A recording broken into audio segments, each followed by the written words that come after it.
Paolo Avellino, agad pinuntahan si Kim Joo. Kung bago ka lang sa channel na ito, huwag kalimutang mag-like, share, comment, and subscribe. Isang nakakagulat na balita ang kumalat kamakailan na si Paolo Avellino ay agad na pinuntahan si Kim Joo matapos ng ilang mga ulat tungkol sa kaibigan.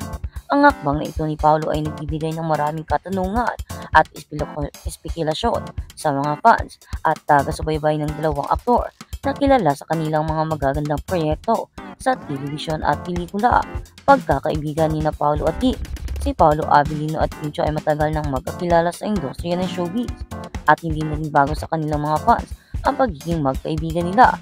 Bagamat sila ay may kani-kanyang proyekto at buhay, personal man at hindi nawala ang kanilang pagpapakita ng suporta sa isa't isa sa loob ng maraming taon. Ang kanilang magandang samahan ay hindi lamang nakikita sa kanilang mga social media posts, kundi pati na rin sa mga behind the scenes na kaganapan sa mga proyekto nilang magkasama. Kaya naman, nang umabot sa balita na si Paolo Avellino ay nagpunta mismo sa bahay ni Kim Joo, hindi na nakapagtataka na agad itong nakatawag ng pansin sa kanilang mga tagahanga. Habang wala pang opisyal na payag mula sa parehong aktor, maraming netizens at fans ang nagbigay ng kanilang mga kuro-kuro kung bakit nga ba pinuntahan ni Paolo si Kim. May mga nagsasabi na baka may proyekto silang magkasama o kaya naman ay isang simpleng personal na pagbisita lamang upang magbigay ng suporta sa isa't isa bilang magkaibigan. Binanggit din ng nabanggit na si Kim Joo ay ang kamakailan lang ay dumaan sa ilang personal na pagsubok, kaya ang presensya ni Paolo Avellino ay isang magandang paraan upang magbigay ng moral support. Ang pagkakaroon ng mga kaibigan sa mga ganitong panahon na pangangailangan ay laging isang magandang bagay, kaya hindi imposible na ang kanyang pambisita at iba pang mga showbiz fandom ay hindi maiwasang magbigay ng kanilang mga opinyon at reaksyon sa nasabing balita. Habang ang iba ay nagsasabi na sila ay just friends, may mga ibang fans din ang umaasa at nagtatanong kung posibleng magbunga ang isang relasyon. Ang kanilang magandang samahan, ang kanilang mga post sa social media ay patuloy ng tinatalakay at binibigyan ng maraming interpretasyon. Isa sa mga paboritong tanong ng mga fans ay kung magkakaroon kaya sila ng proyekto sa telebisyon o pelikula na magkasama bilang magkapareha uli. Ang chemistry nila sa mga nakaraang proyekto ay hindi rin maikakaila, kaya't ang mga fans ay excited kung may mga susunod na proyekto silang hinaharap.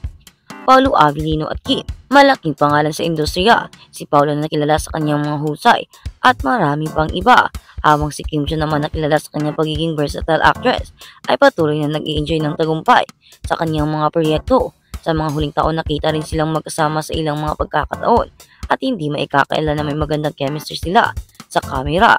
Kaya't maraming taong umaasa na magkakaroon sila ng marami pang proyektong magkasama sa hinaharap at baka ito na nga ang simula ng isang bagong partnership sa industriya. Sa huli, maaaring ang pagbisita ni Paolo Avellino kay Kim Joo ay hindi lamang isang simpleng hakbang para sa isang proyekto, kundi isang pagpapakita ng tunay na malasakit at pagmamahal sa isang kaibigan.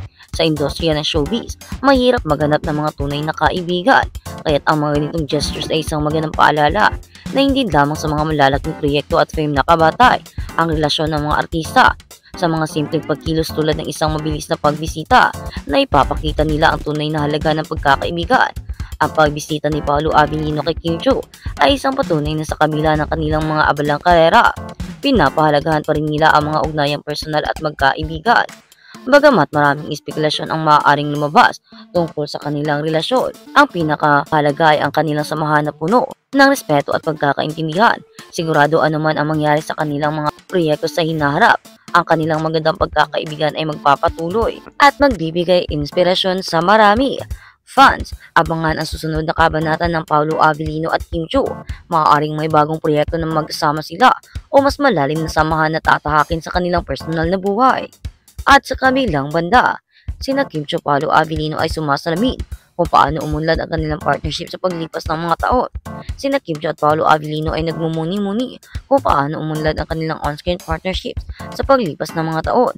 Sa isang panayam, sinabi nila ni Paolo na pinaghirapan nila ang kanilang nakamit niyon at hindi nila ito basta-basta na lang sasayangin. Masaya sila sa mga suportang kanilang natanggap, masaya sila sa kanilang mga fans at mga supporters na walang sawang sumusubaybay sa kanila at sumusuporta. Sabi nga nila, maraming salamat sa mga pag-aaruga, pagmamahal at pagsuporta. Pero ayon nga sa balita, si Kim Chiu ay binisita ni Paolo Avellino pagkatapos ng mga haka-haka at problemang nagaganap ngayon kung paano nakaranasan ni Kim Chiu ang mga pambabash at pambabatikos na kung saan ay ang artista ay natutroma na at nasasaktan sa kanyang mga natatanggap ngayon na kung saan ang seguridad niya ay nasasayang na at kung saan ay marami na nga sana siyang mga endorsement at kung ano-ano pa pero hindi niya mapuntahan dahil nga sa mga pambabatikos sa kanya sa ngayon. Kaya naman hiling ni Paolo Avellino na sana ay huwag naman ganyan ni si Kim Chiu. Kaya naman siya na lang muna ang pumupunta sa actress dahil sa ngayon ay hindi pa ito ligtas sa paglumalabas dahil nga sa mga haka-haka at mga spekulasyon ngayon at dahil sa mga pagbabantang kanyang natatanggap. Kaya sabi ng marami, sana naman Kim, mag-ingat ka dahil baka kung ano pa ang mangyari sa iyo. Marami kasi ang mga nagagalit. Kaya naman, mas gusto daw nila na nasa bahay na lang si Kim Chiu dahil mas safety daw ang dalaga dito. Kahit naman daw gaano kabait ang tao, pag mga tao lang daw at mga bashers ang mga kalaban, naku, wala daw kayong ligtas dito. Kaya naman sinabi ni Paolo na binisita niya si Kim Chiu upang kamustahin kung kamusta na ba daw ang dalaga matapos ang mga hakahat at spekulasyon ngayon. Matapos ang maraming mga pagbabanta na kanyang natatanggap. Kaya sabi ni Paolo, mas safe daw si Kim Chiu kapag nandun siya sa bahay nila at mas okay daw na doon na lang daw muna siya sapagkat mas safe daw at hindi daw sila magiging at magiging kampante daw sila kapag nandoon si Kim. Mas safety daw, ika pa ni Paolo. Sa ngayon, ang pumupunta sa kanilang mga promotions at kung ano-ano pa ay si Paolo na lang daw muna. Siya ang umaharap sa kanilang mga bingkos. Siya na lang daw muna ang nakikiusap. Dahil nga, hindi pa safe kay Kim Chiu ang lumabas ngayon dahil sa mga spekulasyon at maraming mga nangyayari dito sa mundo. Alam naman natin na nagkakagulo na muna. Kaya naman ang sabi nila, mas okay na si Kim ay nasa bahay muna at doon muna siya magpalamig. Dahil sa ngayon ay mainit ang kanyang pangalan sa mga tao, lalong-lalo na sa mga fan at sa mga taong nasagasaan niya at nasaktan sa kanyang statement. Kahit naman na sinabi niyang hindi naman iyon ang ibig niya sabihin at walang koneksyon iyon, ay marami pa rin ang nagagalit. Kaya naman ang sabi ng mga tao, kung gusto mo Kim na umupa ang galit namin sa iyo, ay dyan ka na muna. Pero marami naman ang nagsasabi na mabait na tao si Kim Chiu at wala siyang kinalaman dito at ang statement na kanyang binitawan ay walang konektado sa kahit na ano. Kaya naman sinasabi ng marami, huwag na sanang pagalitan pa si Kim Chiu at huwag na sanang pagbantaan dahil maraming mga fans din ang magagalit at maraming mga fans din niya ang kaya siyang ipagtanggol dahil hindi naman sa kanyang kamalian. Nakabatay ang kanyang pagiging mabuting tao at pagiging magaling na artista. Tao din sila, tao din si Kim Chiu. Nagkakamali din, iyon ang sabi ng isang fan. Ang sabi naman ng isa, susuportahan kita Kim kahit na anong mangyari, na siyang nireplyan naman daw ni Paolo ng maraming salamat sa mga genuine love at pagsuporta niyo kay Kimberly, sabi pa ni Paolo.